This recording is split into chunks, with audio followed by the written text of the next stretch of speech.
সর্বশেষ যে ব্যক্তি জাহান্নাম থেকে মুক্তি লাভ করবে তাকে আল্লাহ পাক বলবেন, ফেরেশতাদেরকে বলবেন, ও আমার ফেরেশতারা, আমার এই বান্দাকে জান্নাত এবং জাহান্নামের মাঝখানে রেখে দাও। জান্নাত এবং জাহান্নামের মাঝখানে লোকটি যখন থাকার জায়গা পাবে, সে জান্নাতের দিকে তাকায়া দেখবে আর কাঁদতে থাকবে।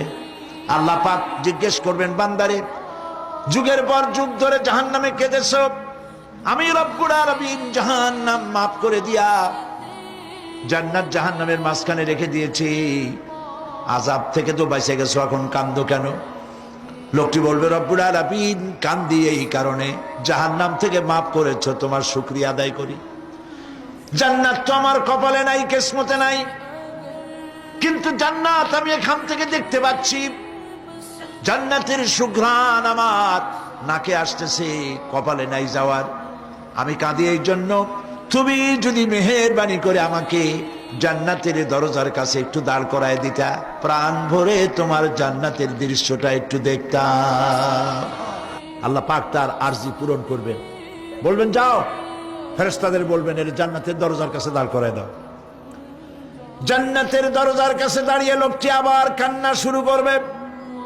আল্লাহ পাক প্রশ্ন করবেন, এবার কান্দো কেন?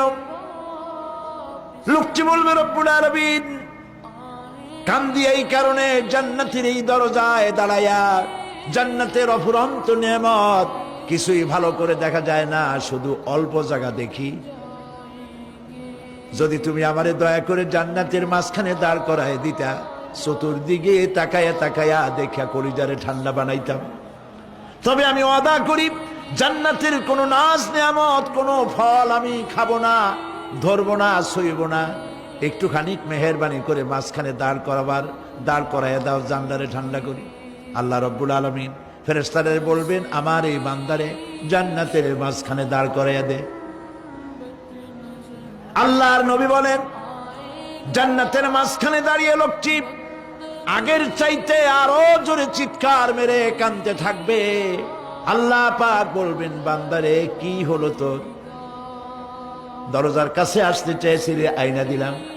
আবার এবার মাঝখানে আসতে চাইছো, তাও এনে দিয়েছি, আবার কান্দো কেন?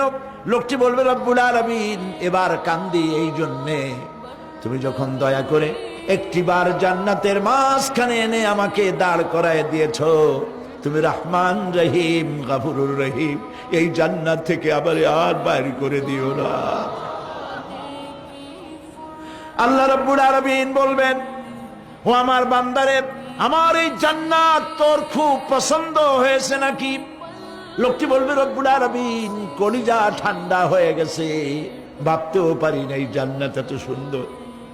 আল্লাহ পাক বলবেন, বান্দারে এরকম একটি নয়, দুইটা নয়, তোর জন্য আমি 10টা জান্নাত এইরকম রিজার্ভ করে রাখছি।